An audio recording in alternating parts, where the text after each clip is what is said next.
Coaching classes are the wrong way to help students pass examination. ഇന്നലെ ഇൻഫോസിസ് ഹെഡായിരുന്ന നാരായണമൂർത്തിയുടെ ഒരു dialogue കാണുകയുണ്ടായി. അതായത് കോച്ചിങ് ഇൻസ്റ്റിറ്റ്യൂട്ടുകൾ എന്ന് പറയുന്നത് വിദ്യാർത്ഥികൾക്ക് പരീക്ഷ പാസ്സാവാനുള്ള ഒരു തെറ്റായ മാർഗങ്ങളാണ് എന്നുള്ളതായിരുന്നു. അതുമായി ബന്ധപ്പെട്ടിട്ടുള്ള എൻ്റെ കുറച്ച് ടേക്കുകളാണ് ഞാൻ ഈ വീഡിയോയിൽ പറയാൻ ഉദ്ദേശിക്കുന്നത്. ആദ്യം തന്നെ ഞാൻ എന്നെ പരിചയപ്പെടുത്താം. ഞാൻ അനീസ് പോത്തി, എയ്ഫർ എഡ്യൂക്കേഷൻ എന്ന് പറയുന്ന ഒരു ഒരു ഓൺലൈൻ പ്ലാറ്റ്ഫോമിൻ്റെ CEO ആണ്. ഇത് ആദ്യം തന്നെ പറഞ്ഞിട്ടില്ലെങ്കിൽ ചിലപ്പോൾ ഇതിൻ്റെ ഏറ്റവും വലിയ ക്രിറ്റിസിസം ഞാൻ CEO ആണ്, ഞാൻ കോച്ചിങ് പ്ലാറ്റ്ഫോമിൻ്റെ ആളാണെന്നുള്ളതായിരിക്കാം. സോ ബേസിക്കലി ഈ ഒരു സെൻറ്റൻസ്, ഈ ഒരു സ്റ്റേറ്റ്മെൻറ്റ് ഒന്ന് ആലോചിച്ചാൽ, ഇപ്പം കോച്ചിങ് ക്ലാസ്സസ് ആണ് കുട്ടികളെ കൂടുതൽ സ്ട്രെസ്ഫുൾ ആക്കുന്നത്, കുട്ടികളെ കൂടുതൽ റോങ് വേയിലേക്ക്, ലേണിങ്ങിലേക്ക് കൊണ്ടുപോകുന്നത് എന്നുള്ള ഒരുപാട് ഡിസ്കഷൻ, ഡിബേറ്റുകൾ ഒരുപാടായിട്ട് നടക്കുന്നുണ്ട്. അപ്പോൾ ഇവിടെ എൻ്റെ ഒരു ചോദ്യം ഞാൻ ആലോചിക്കുന്നത് ആദ്യം, എന്തുകൊണ്ടാണ് കോച്ചിങ് ക്ലാസ്സുകൾ ഉണ്ടാവുന്നത്? എന്തുകൊണ്ടാണ് നമ്മളെ നാട്ടിൽ നോർമലി ഫോർമൽ സ്കൂൾ കോളേജ് സിസ്റ്റത്തിനപ്പുറത്തേക്ക് ഒരുപാട് കോച്ചിങ് ഇൻസ്റ്റിറ്റ്യൂട്ടുകൾ ഉണ്ടാവുന്നത്, ഒരുപാട് ലേണിംഗ് എഡ്യൂക്കേഷൻ പ്ലാറ്റ്ഫോമുകൾ ഉണ്ടാവുന്നത്? ഇതാണ് ആദ്യം നമ്മൾ ആലോചിക്കേണ്ട ഒരു കാര്യമായിട്ട് എനിക്ക് തോന്നുന്നു. ഒരുപാട് കാരണങ്ങളുണ്ട്. അത് ഒരുപക്ഷെ ചിലപ്പോൾ കരുതും ഫോർമൽ സിസ്റ്റത്തിൻ്റെ ഫെയിലിയർ ആണെന്ന് പറയും. അതായത് സ്കൂളുകളോ കോളേജുകളോ ഇന്നെഫിഷ്യൻ്റ് ആയതുകൊണ്ടാണ് കോച്ചിങ് ഇൻസ്റ്റിറ്റ്യൂട്ടുകൾ ഉണ്ടാവുന്നത്, ഓൺലൈൻ എഡ്യൂക്കേഷൻ പ്ലാറ്റ്ഫോമുകൾ ഉണ്ടാവുന്നത്. അങ്ങനെ ഒരു അഭിപ്രായം എനിക്കില്ല. ഇതൊരു സപ്ലിമെൻ്ററി ആയിട്ടുള്ളതാണെന്നുള്ളതാണ് ഞാൻ മനസ്സിലാക്കുന്നത്. സ്കൂളുകളിൽ നിന്ന് ഫോർമൽ സിസ്റ്റത്തിൻ്റെ ഭാഗമായിട്ട് ഒരുപാട് പഠിക്കും, അല്ലാത്തൊരു ആസ്പെക്റ്റിൽ ഒരുപാട് പഠിക്കും. സ്കൂളുകളിൽ പിന്നെ ഒരുപാട് കോളേജുകളിൽ ലിമിറ്റേഷൻസ് ഉണ്ടാവും ടീച്ചേഴ്സിന്. ഓക്കെ, സ്കൂൾസും കോളേജസിലും നല്ല അടിപൊളി ടീച്ചേഴ്സ് തന്നെയാണ് എന്നുള്ളതാണ് ഞാൻ വിശ്വസിക്കുന്നത്, എൻ്റെ അനുഭവത്തിൽ നിന്ന് എനിക്ക് മനസ്സിലാവുന്നത്. പക്ഷെ അവിടെയുള്ള ലിമിറ്റേഷൻ, ഫോർ എക്സാമ്പിൾ, ഒരുപാട് ലാർജ് നമ്പർ ഓഫ് സ്റ്റുഡൻസ് ഉണ്ടാവും, അതിൽ വീക്ക് സ്റ്റുഡൻസ് ഉണ്ടാവും, ആവറേജ് സ്റ്റുഡൻസ് ഉണ്ടാവും, കപ്പാസിറ്റി ലെവൽ പെട്ടെന്ന് ഗ്രാസ്പ് ചെയ്യാൻ കൂടുതൽ കപ്പാസിറ്റി ഉള്ള ആളുകൾ ഉണ്ടാവും. എല്ലാവർക്കും ഒരു പേഴ്സണലൈസ്ഡ് അറ്റൻഷൻ കൊടുക്കാൻ പറ്റണമെന്നില്ല. ഇതൊരു റീസൺ ആയിരിക്കാം. അതുകൊണ്ടായിരിക്കാം സപ്ലിമെൻ്ററി ട്യൂഷൻ കോച്ചിങ് ഒക്കെ പണ്ട് തൊട്ടേ ഉള്ളത്. ഒന്നുകൂടി പേഴ്സണലൈസ്ഡ് ആസ്പെക്റ്റ് വരും എന്നുള്ളൊരു ഉദ്ദേശത്തോട് കൂടിയിട്ടൊക്കെ. രണ്ടാമത്തെ ഒരു ആസ്പെക്റ്റ്, പല മത്സര പരീക്ഷകളുടെയും സിലബസിൽ പെടുന്ന പല സംഭവങ്ങളും നോർമൽ ഫോർമൽ എഡ്യൂക്കേഷൻ സിസ്റ്റത്തിൻ്റെ ഭാഗമായി പഠിപ്പിക്കുന്നില്ല. ഫോർ എക്സാമ്പിൾ, ഇപ്പോൾ നെറ്റ് എക്സാമിനുള്ള ചില ടോപ്പിക്കുകളുണ്ട്, ലോജിക്കൽ റീസണിങ്, മാത്തമെറ്റിക്കൽ റീസണിങ്, അല്ലെങ്കിൽ അങ്ങനെയുള്ള പല ടോപ്പിക്കുകളും ഒരു കോളേജ് കോഴ്സുകളുടെ ഭാഗമായിട്ട് പഠിപ്പിക്കുന്നില്ല. അപ്പോൾ ഇങ്ങനെയുള്ള പല കാരണങ്ങൾ കൊണ്ടാണ്, അല്ലാതെ ഫോർമൽ സിസ്റ്റത്തിൻ്റെ ഒരു ഫെയിലിയർ ആണ് ഇത് എന്ന് ഞാൻ ഒരിക്കലും കരുതുന്നില്ല. പക്ഷേ ഏറ്റവും ഇമ്പോർട്ടൻ്റ് ആയിട്ട് ഇന്ത്യയിലെ പല എക്സാമുകൾക്കും കോച്ചിങ്ങിൻ്റെ ആവശ്യമായിട്ട് വരുന്നതിൻ്റെ റീസണുകളിലൊന്ന് ലാക്ക് ഓഫ് ഡിമാൻഡിങ് ഓപ്പർച്യൂണിറ്റീസ് എന്നുള്ളതാണ്. അതായത് ആ ഒരു കോഴ്സ് ആഗ്രഹിക്കുന്ന ഒരുപാട് കുട്ടികളുള്ളത് കൊണ്ടാണ്, ആ കുട്ടികൾക്ക് അനുസരിച്ചിട്ടുള്ള സീറ്റ് ഇല്ലാത്തത് കൊണ്ടാണ് കോച്ചിങ് വേണ്ടി വരുന്നത്. ഇപ്പോൾ ഇന്ത്യയിലെ കോച്ചിങ്ങിൻ്റെ തന്നെ ഏറ്റവും ഇമ്പോർട്ടൻ്റ് ആസ്പെക്ട് നീറ്റ് എടുത്ത് നോക്കാം. നീറ്റ് എക്സാം ഏകദേശം 25 ലക്ഷത്തോളം കുട്ടികൾ എഴുതുന്നുണ്ട്. എന്തുകൊണ്ടാണ് ഇവിടെ കോച്ചിങ് ഉണ്ടാവേണ്ടി വരുന്നത്? 25 ലക്ഷം കുട്ടികൾക്ക് ആവശ്യമായിട്ടുള്ള MBBS സീറ്റ് ഈ രാജ്യത്തില്ലാത്തതുകൊണ്ടാണ്. അത്രയ്ക്ക് MBBS സീറ്റ് ഉണ്ടെങ്കിൽ ഈ രാജ്യത്ത് നീറ്റിൻ്റെ കോച്ചിങ്ങിന് ആവശ്യമില്ല. പക്ഷെ അതൊരിക്കലും പ്രാക്ടിക്കബിളി പോസിബിൾ അല്ല. തിരിച്ചാലോചിച്ച് നോക്കുക, ഇനി 25 ലക്ഷം ഡോക്ടർമാർ ഓരോ വർഷം പഠിച്ചിറങ്ങിയ പിന്നെ ഭാവിയിൽ ഡോക്ടർമാരുടെ ജോലിയിലേക്ക് സ്കോപ്പ് ഉണ്ടാവുക എന്നുള്ളത് ആലോചിക്കേണ്ട വേറൊരു കാര്യമാണ്. അതൊരു പ്രാക്ടിക്കബിൾ ആയിട്ടുള്ളൊരു സൊല്യൂഷൻ ആണെന്ന് എനിക്കും ഫീൽ ചെയ്യുന്നില്ല. ഇത് തന്നെയാണ് എല്ലാ കേസുകളിലും ഉള്ളത്. അപ്പോൾ എത്രത്തോളമാണ് ഇപ്പം അസിസ്റ്റന്റ് പ്രൊഫസേഴ്സ്, ഇപ്പം നെറ്റ് കോച്ചിങ് 6% ആളുകളാണ് നെറ്റ് ക്വാളിഫൈ ചെയ്യുന്നത്. 6% ആളുകളാണ് നെറ്റ് ക്വാളിഫൈ ചെയ്യുന്നത് എന്ന് പറയുമ്പോൾ 94% ആളുകൾ ഈ പരീക്ഷ വിജയിക്കില്ല. അപ്പോൾ അതുകൊണ്ട് തന്നെ അവർക്കത് ക്വാളിഫൈ ചെയ്യണമെങ്കിൽ സം സോർട്ട് ഓഫ് ഒരു എക്സ്ട്രാ അസിസ്റ്റൻസ്, ഒരു എക്സ്ട്രാ കോച്ചിങ്ങിൻ്റെ ആവശ്യമായിട്ട് വരുന്നു. രണ്ടാമതായിട്ട് ഇതിൻ്റെ ഏറ്റവും റിലേറ്റഡ് ആയിട്ടുള്ള ഒരു ആസ്പെക്ട്, നമ്മുടെ നാട്ടിലെ എന്തുകൊണ്ടാണ് ഈ പെർസെൻറ്റേജ് കുറയുന്നത്? അതിൻ്റെ റീസണുകളിലൊന്ന്, എസ്പെഷ്യലി പല ജോലിക്കും, എസ്പെഷ്യലി PSC UPSC പോലെയുള്ള പല ജോലികളുടെയും ആയിട്ട് ബന്ധപ്പെട്ട് നോക്കുമ്പോൾ ഈ നാട്ടിലെ ജോബ് ഓപ്പർച്യൂണിറ്റീസ് കുറവാണ് എന്നുള്ളതാണ്. ഈ നാട്ടിലെ എംപ്ലോയ്മെൻറ്റ് ഓപ്പർച്യൂണിറ്റീസ് കുറവാണ്. ഈ നാട്ടിലെ അൺഎംപ്ലോയ്മെൻറ്റ് റേറ്റ് കൂടുതലാണ്. അതുകൊണ്ടാണ് കൂടുതൽ മത്സര പരീക്ഷകൾ ടഫാവുന്നത്. അതുകൊണ്ടാണ് കൂടുതൽ കോച്ചിങ്ങുകൾ ടഫാവുന്നത്, അല്ലെങ്കിൽ കൂടുതൽ കോച്ചിങ്ങുകൾ ഉണ്ടാവുന്നത്, കൂടുതലായിട്ടുള്ള ഇത്തരത്തിലുള്ള ആസ്പെക്റ്റുകളുടെ സംഭവങ്ങൾ വരുന്നത് എന്നുള്ളതാണ്. ഇതാണ് എനിക്ക് തോന്നുന്ന 1-2 റീസൺ. മൂന്നാമത്തെ ഒരു പ്രധാനപ്പെട്ട റീസണായിട്ട് എനിക്ക് ഫീൽ ചെയ്യുന്നത്, കോമ്പറ്റീറ്റീവ് എക്സാമിനേഷൻ്റെ ഏറ്റവും പ്രധാനപ്പെട്ട ഒരു പ്രത്യേകത എന്ന് പറയുന്നത്, ഈ മത്സര പരീക്ഷകളുമായി ബന്ധപ്പെട്ട് നിങ്ങൾ ജയിക്കണമെങ്കിൽ വേറെ കുറേ ആളുകൾ പരാജയപ്പെടണം എന്നുള്ളതാണ്. ഓക്കെ, അതൊരു ശരിയായ ഫിലോസഫിയാണ് എന്ന് ഞാനും വിശ്വസിക്കുന്നില്ല. കാരണം 6% ആളുകൾ മാത്രം വിജയിക്കുന്ന പരീക്ഷകളിൽ 6% ആളുകൾ ജയിക്കുന്ന അതേ സമയത്ത് 94% ആളുകൾ തോൽക്കേണ്ടതുണ്ട്. ഓക്കെ, ഫെയിലിയർ എക്സിസ്റ്റ് ചെയ്യുന്നത് സക്സസിൻ്റെ കൂടെയാണ് എന്നുള്ളൊരു പ്രശ്നമാണ്. നിങ്ങൾ എത്ര പഠിച്ചാലും 1% ആളുകൾ പാസ്സാവുന്ന ഒരു എക്സാമിന്, for example UPSC civil service 0.1% ഒക്കെയാണ് അറൗണ്ട് പാസ്സാവുന്നത് എന്നുള്ളതാണ് ഞാൻ മനസ്സിലാക്കുന്നത്. അറൗണ്ട് ടോട്ടൽ എല്ലാം കൂടി നോക്കുമ്പോൾ അപ്പം 99.9% ആളുകളും ഈ പരീക്ഷയ്ക്ക് എത്ര പഠിച്ചാലും അവർ സക്സസ്ഫുൾ ആവില്ല. അത് ആ ഒരു എക്സാമിൻ്റെ നേച്ചറാണ്. അതൊരിക്കലും കുട്ടികളുടെ പ്രശ്നമോ ബാക്കിയുള്ള ഒരു ആസ്പെക്റ്റിലേക്കോ അല്ല. അപ്പം ഞാൻ പറഞ്ഞത് കോച്ചിങ് ഇൻസ്റ്റിറ്റ്യൂട്ടുകൾ ഉണ്ടാവും. ഇനിയിപ്പോൾ നാളെ ഗവൺമെൻറ് കോച്ചിങ് ഇൻസ്റ്റിറ്റ്യൂട്ടുകൾ നിരോധിച്ചു എന്ന് കരുതുക. കോച്ചിങ് ഇൻസ്റ്റിറ്റ്യൂട്ടുകൾ നിരോധിച്ചു, എന്താ സംഭവിക്കുക? നീറ്റ് കോച്ചിങ് നിരോധിച്ചു, എന്താ സംഭവിക്കുക? +2 മാർക്കിൻ്റെ അടിസ്ഥാനത്തിൽ ഇനി MBBS അഡ്മിഷൻ പോസിബിൾ ആവുമോ?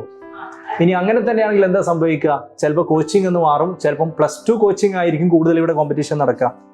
ഈ ഒരു നാട്ടിൽ എത്ര ആളുകൾക്കാണോ ഡിമാൻഡ് ചെയ്യുന്നത്, ആളുകൾ ഡിമാൻഡ് ചെയ്യുന്നതിൻ്റെ അത്ര സീറ്റ് ഇല്ലാത്ത കാലത്തോളം ഇവിടെ കോച്ചിങ്ങുകൾ ഉണ്ടാവും. അതിൻ്റെ പേരുകൾ മാറ്റിയേക്കാം, അതിൻ്റെ സിസ്റ്റംസ് മാറ്റിയേക്കാം, മെക്കാനിസംസ് മാറ്റിയേക്കാം. എന്നുള്ളതിനപ്പുറത്തേക്ക് ഇത് പൂർണ്ണമായിട്ട് ഒഴിവാക്കാൻ പറ്റുമെന്ന് എനിക്ക് തോന്നുന്നില്ല. നിങ്ങളുടെ അഭിപ്രായങ്ങൾ നിങ്ങൾ കമൻറ്റ് സെക്ഷനിൽ പറയട്ടോ, ഞാൻ പറയുന്ന ഡിഫറെൻറ്റ് ഇഷ്യൂ ആയിട്ട് ബന്ധപ്പെട്ട്. ഇനി വളരെ കീ ആയിട്ടുള്ള നാരായണമൂർത്തി പറഞ്ഞതുമായിട്ട് റിലേറ്റഡ് ആയിട്ടുള്ള ഒരു ആസ്പെക്റ്റ് ആണ്, കോച്ചിങ് ഇൻസ്റ്റിറ്റ്യൂട്ടുകൾ നാട്ടിലെ പഠനം കൂടുതൽ സ്ട്രെസ്ഫുൾ ആക്കുന്നുണ്ട്. തീർച്ചയായിട്ടും ഞാനും അഗ്രി ചെയ്യുന്ന ഒരു പ്രോസസ്സാണത്.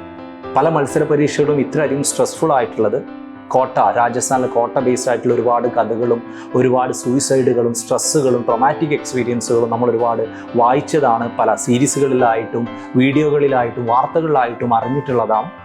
ഡെഫിനറ്റ്ലി കോച്ചിങ് ഇൻസ്റ്റിറ്റ്യൂട്ടുകൾ, കോമ്പറ്റേറ്റീവ് എക്സാമിനേഷൻ കോച്ചിങ്ങുകൾ പലരും അൺഹെൽത്തി ലെവലിലേക്ക് എത്തിക്കുന്നുണ്ട് എന്നുള്ളത് തീർച്ചയായിട്ടും സീരിയസ് ആയിട്ടുള്ളൊരു കാര്യം തന്നെയാണ്. വളരെ സീരിയസ് ആയിട്ടുള്ളൊരു കാര്യം തന്നെയാണ്. അതുകൊണ്ട് തന്നെ ഞാൻ നാരായണമൂർത്തി പറഞ്ഞ സെൻറ്റൻസിന് ചെറുതായിട്ടൊന്ന് മാറ്റും.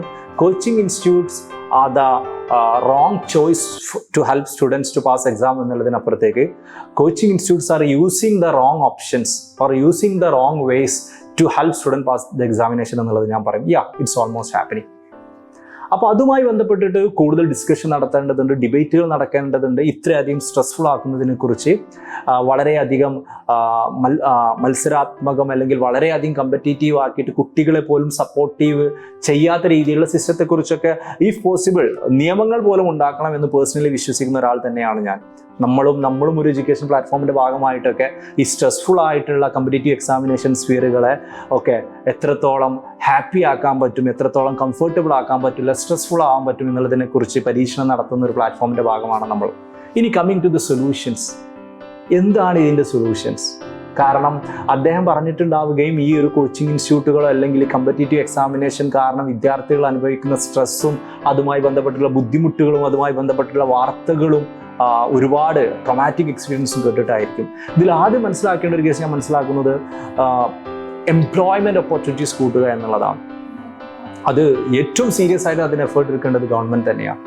All the central and state governments അവരുടെ സെക്ടറുകളിൽ ആളുകൾക്ക് കൂടുതലായിട്ട് എംപ്ലോയ്മെൻറ്റ് ഉണ്ടാവുക എന്നുള്ളത് ഉറപ്പുവരുത്താനുള്ള പരമാവധി പരിശ്രമങ്ങൾ നടത്തേണ്ടതുണ്ട്. അതോടൊപ്പം തന്നെ പ്രൈവറ്റ് എംപ്ലോയ്മെൻറ്റുകളും കൂടുതൽ പ്രൊമോട്ട് ചെയ്യേണ്ടതുണ്ട്. ഓൺട്രപ്രീനർഷിപ്പ് എന്ന് പറയുന്നത് ഇന്നത്തെ കാലത്ത് ഒരാൾക്ക് ചെയ്യാൻ പറ്റാവുന്ന ഏറ്റവും വലിയ കാര്യങ്ങളിലൊന്ന് മറ്റുള്ള ആളുകൾക്ക് ജോലി ചെയ്യുന്ന ഒരു സംരംഭം തുടങ്ങുകയാണ് എന്ന് വിശ്വസിക്കുന്ന ഒരാളാണ് ഞാൻ.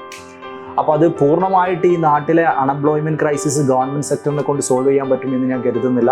പ്രൈവറ്റ് സെക്ടറുകളെയും പ്രൊമോട്ട് ചെയ്യപ്പെടുക, സിസ്റ്റം അതിന് വേണ്ടിയിട്ടുള്ള സൊല്യൂഷൻസ് ഉണ്ടാക്കുക എന്നുള്ളത് ഒരു ഇമ്പോർട്ടൻ്റ് ആസ്പെക്റ്റാണ്. രണ്ടാമത്തെ ഒരു ഇമ്പോർട്ടൻ്റ് ആസ്പെക്റ്റായിട്ട് ഏറ്റവും ഇമ്പോർട്ടൻ്റ് ആയി ഞാൻ നേരത്തെ പറഞ്ഞൊരു പോയിന്റ് തന്നെയാണ്, ഇത് competitive എക്സാമിനേഷനാണ്.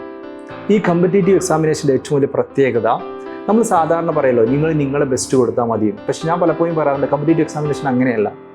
It may not be enough that you have given your best, you will have to be best among the best.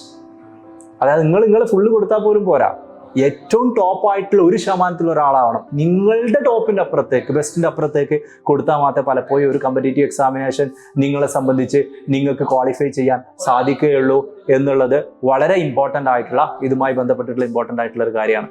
അപ്പോൾ അവിടെയുള്ള കാര്യം ഒരിക്കലും അങ്ങനെ ആളുകൾക്ക് ബെസ്റ്റ് കൊടുത്തിട്ട് എല്ലാവരും വിജയിക്കാൻ പറ്റില്ല. അപ്പോൾ എന്താണ്? അപ്പോൾ നമ്മൾ കോമ്പറ്റേറ്റീവ് എക്സാമിനേഷനെ കുറിച്ച് കൂടുതൽ ഡിസ്കസ് ചെയ്യണം, ഇതിൻ്റെ റിസൾട്ടുകളെ കുറിച്ച് കൂടുതൽ ഡിസ്കസ് ചെയ്യണം. ഫെയിലിയർ എന്നുള്ളത് സംതിങ് കോമൺ ആണ് എന്നുള്ളതിനെ കുറിച്ച് ഡിസ്കസ് ചെയ്യണം. Because we are living in a system, in an education system in which you can avoid failure. So എൻ്റെ ഒരു അഭിപ്രായത്തിൽ if you are in a system in which you can avoid failure for sure, the best way is to learn how to manage failure. നമ്മളെ കുട്ടികളെ, നമ്മളെ വിദ്യാർത്ഥികളെ എങ്ങനെയാണ് failure manage ചെയ്യേണ്ടത് എന്ന് പഠിപ്പിക്കുക എന്നുള്ളതാണ്. അതിന് ഗവൺമെന്റിന് നിയമങ്ങൾ പോലും ഉണ്ടാക്കാമെന്ന് വിശ്വസിക്കുന്ന ഒരാളാണ് ഞാൻ. അല്ലെങ്കിൽ കോച്ചിങ് ഇൻസ്റ്റിറ്റ്യൂട്ടുകളുടെ ഭാഗമായിട്ടുള്ള ആളുകളും സിസ്റ്റംസ് ഉണ്ടാക്കണം. വിദ്യാർത്ഥികളെ പഠിപ്പിച്ചുകൊണ്ട് തന്നെ ലെസ് സ്ട്രെസ്ഫുൾ ആക്കുന്നതിനെ കുറിച്ച്, ഓക്കെ, ഒരു ഹാപ്പി ലേണിംഗ് എത്രത്തോളം പോസിബിൾ ആവുന്നതിനെ കുറിച്ച്, അതിനെക്കുറിച്ച് പഠനങ്ങൾ നടത്തുന്നതിനെ കുറിച്ച്, അനാവശ്യമായ സ്ട്രെസ്സുകൾ ഇല്ലാതാക്കാൻ ഉള്ളൊരു സിസ്റ്റംസ് കൊണ്ടുവന്നിട്ട് അതോടൊപ്പം തന്നെ സൈക്കോളജിക്കൽ സപ്പോർട്ടുകൾ, കൗൺസിലിങ്ങുകൾ, ട്രോമാറ്റിക് എക്സ്പീരിയൻസുകൾ ഓവർകം ചെയ്യാൻ, ഇതെല്ലാം എല്ലാ എഡ്യൂക്കേഷൻ ഇൻസ്റ്റിറ്റ്യൂട്ടിൻ്റെയും ഭാഗമായിട്ട് ഒക്കെ ഉണ്ടാക്കുക എന്നുള്ളതാണ് ഒരു അൾട്ടിമേറ്റ് സൊല്യൂഷനായിട്ട് ഞാൻ മനസ്സിലാക്കുന്നത്. കാരണം പൂർണ്ണമായിട്ട് നമുക്ക് 100% ആളുകളെ നമുക്ക് വിജയിപ്പിക്കാൻ പറ്റില്ലെങ്കിൽ പരാജയപ്പെട്ടവർ ആ പരാജയത്തെ ഓവർകം ചെയ്യാൻ പഠിക്കുക എന്നുള്ളതാണ് ഇമ്പോർട്ടൻറ്റ്. അതോടൊപ്പം തന്നെ ഏറ്റവും ഇമ്പോർട്ടൻ്റ് ആയിട്ടുള്ള ആസ്പെക്റ്റ് ആണ് നമ്മുടെ നാട്ടിലെ പാരൻസും സൊസൈറ്റിയും ഉണ്ടാക്കുന്ന പ്രഷറുകളും ഇല്ലാണ്ടാക്കാൻ ശ്രമിക്കുക. ഒരു കുട്ടി ജീവിതത്തിൽ ഒരു ഡോക്ടർ ആവണം, ഒരു കുട്ടി ജീവിതത്തിൽ ഒരു സിവിൽ സർവൻ്റ് ആണെന്ന് ആഗ്രഹിക്കുന്നു, ആ കുട്ടി അതിന് ശ്രമിക്കുന്നു, കിട്ടുന്നില്ല, ആ കുട്ടി പഠിക്കാത്തത് കൊണ്ടാവില്ല, ലിമിറ്റഡ് ഓപ്പർച്യൂണിറ്റീസ് വീണ്ടും അതിലേക്ക് തന്നെ പോവുകയും അത് കാരണമായിട്ട് ലൈഫ് ഫെയിലിയർ ആണ് എന്നുള്ള ഒരു സിറ്റുവേഷനിലേക്ക്, നോഷനിലേക്ക് പോവുകയും ചെയ്യുക എന്നുള്ളത് വളരെ സങ്കടകരമായിട്ടുള്ള കാര്യമാണ്. എത്രയും പെട്ടെന്ന് അവർക്ക് സ്വിച്ച് ചെയ്യാൻ പറ്റണം. ഞാൻ സിവിൽ സർവീസിന് സീരിയസ് ആയിട്ട് പഠിക്കുന്നു, ഞാൻ ക്വാളിഫൈ ചെയ്യുന്നില്ല, എനിക്ക് പെട്ടെന്ന് അതിൽ നിന്ന് എനിക്ക് മാറിയിട്ട് അടുത്ത എക്സാം എഴുതാൻ പറ്റണം. ഡെഫിനറ്റ്ലി ഒരാൾ, എൻ്റെ ഒരു പേഴ്സണൽ എക്സ്പീരിയൻസിൽ ഞാൻ മുമ്പ് സിവിൽ സർവീസിന് പ്രിപ്പയർ ചെയ്തതാണ്, മെഡിക്കൽ എൻട്രൻസിന് പ്രിപ്പയർ ചെയ്തതാണ്, രണ്ടും സുന്ദരമായിട്ട് പരാജയപ്പെട്ട ഒരാളാണ്. പക്ഷേ നമുക്ക് പെട്ടെന്ന് സ്വിച്ച് ചെയ്യാൻ പറ്റുകയും നമ്മുടെ അടുത്ത എഫേർട്ടുമായിട്ട് മുന്നോട്ട് കൊണ്ടുപോകാൻ പറ്റുകയും ചെയ്യുകയാണെങ്കിൽ നമ്മൾ ഒരു സ്ഥലത്ത് നമുക്കത് സക്സസ്ഫുൾ ആയിട്ട് ആവാൻ പറ്റുമെന്ന് തന്നെയാണ് വിശ്വസിക്കുന്നത്. ഞാനിന്നിപ്പോൾ 8 വ്യത്യസ്ത സബ്ജക്റ്റുകളിൽ നെറ്റ് ക്വാളിഫൈ ചെയ്തിട്ട് റെക്കോർഡ് ഹോൾഡർ ആവാൻ പോലും എനിക്ക് പറ്റിയിട്ടുണ്ട്. അപ്പോൾ ഞാൻ പറയുന്നത് എന്താണെന്ന് വെച്ചാൽ, അതിന് നമ്മളെ വിദ്യാർത്ഥികൾ മാത്രം വിചാരിച്ചാൽ പോലെ പാരൻസ് വിചാരിക്കണം, സൊസൈറ്റി വിചാരിക്കണം. ഓക്കെ, നമ്മളൊരു ഓവറോൾ, അതായത് ആളുകൾ ഒരുപാട് പരീക്ഷ ചെയ്തു, അതിൽ കുറേ ആളുകൾ വിജയിക്കും, അതിനേക്കാൾ എത്ര ഇരട്ടി ആളുകൾ പരാജയപ്പെടും. It's common. അവരടുത്ത വിഷയങ്ങൾ എഴുതുക, അടുത്ത എക്സാം എഴുതുക, അടുത്ത സിസ്റ്റത്തിലേക്ക് പോവുക, ഇതൊരു കോമൺ ഫീച്ചറായിട്ട് മാറണം. ഇതൊക്കെയാണ് ഇതുമായി ബന്ധപ്പെട്ടിട്ട് ഞാൻ കാണുന്ന ഒരു സൊല്യൂഷൻ എന്ന് പറയുന്നത്. ലേണിംഗ് ഒരു മനുഷ്യൻ്റെ ഗ്രോത്തിൽ ഒരു ഇമ്പോർട്ടൻ്റ് ആസ്പെക്റ്റ് ആവുന്ന കാലത്തോളം ഇവിടെ ടീച്ചിങ് ഉണ്ടായിരിക്കും, ലേണിംഗ് പ്രോസസ്സ് ഉണ്ടായിരിക്കും. ചിലരത് സ്കൂൾ ടീച്ചിങ് എന്നോ, ചിലരത് കോളേജ് ടീച്ചിങ് എന്നോ, ചിലരത് ഓൺലൈൻ ടീച്ചിങ് എന്നോ, കോച്ചിങ് എന്നോ പല രീതിയിൽ അത് വിളിച്ചേക്കാം. പക്ഷേ ഏത് സിസ്റ്റത്തിൻ്റെ ഭാഗമാണെങ്കിലും അത് കുട്ടികളെ സ്ട്രെസ്ഫുൾ ആക്കാത്ത രീതിയിലാണ്, അത് സ്കൂളാണെങ്കിലും കോളേജ് ആണെങ്കിലും കോച്ചിങ്ങുകളാണെങ്കിലും ഓൺലൈൻ എഡ്യൂക്കേഷനുകളാണെങ്കിലും ആണ് എന്ന് ഉറപ്പുവരുത്തുക എന്നുള്ളതും അതോറിറ്റീസ് അതിന് വേണ്ടിയിട്ടുള്ള ആക്ഷൻ എടുക്കുക എന്നുള്ളതുമാണ് ഇതുമായി ബന്ധപ്പെട്ടിട്ട് ഒരു പോസിബിൾ ആയിട്ടുള്ള സൊല്യൂഷൻ ആയിട്ട് എനിക്ക് ഫീൽ ചെയ്യുന്നത്. എഡ്യൂക്കേഷൻ സിസ്റ്റത്തെക്കുറിച്ചും കോമ്പറ്റീറ്റീവ് എക്സാമിനേഷനെ കുറിച്ചും കോച്ചിങ് ഇൻസ്റ്റിറ്റ്യൂട്ടുകളുടെ മെറിറ്റ്സിനെ കുറിച്ചും ഡിമെറിറ്റ്സിനെ കുറിച്ചും അതുപോലെ തന്നെ കൂടുതൽ നല്ലൊരു ശോഭനമായ ഭാവിയിലേക്ക് മുന്നോട്ട് പോകാൻ പറ്റുന്ന സൊല്യൂഷൻസിനെ കുറിച്ചൊക്കെയുള്ള നിങ്ങളുടെ സജഷൻസ് നിങ്ങൾ കമൻറ്റ് സെക്ഷനിൽ നിങ്ങൾ പറയുക. കൂടുതൽ വരും വീഡിയോകളിൽ നമുക്ക് ഡിസ്കസ് ചെയ്യാം.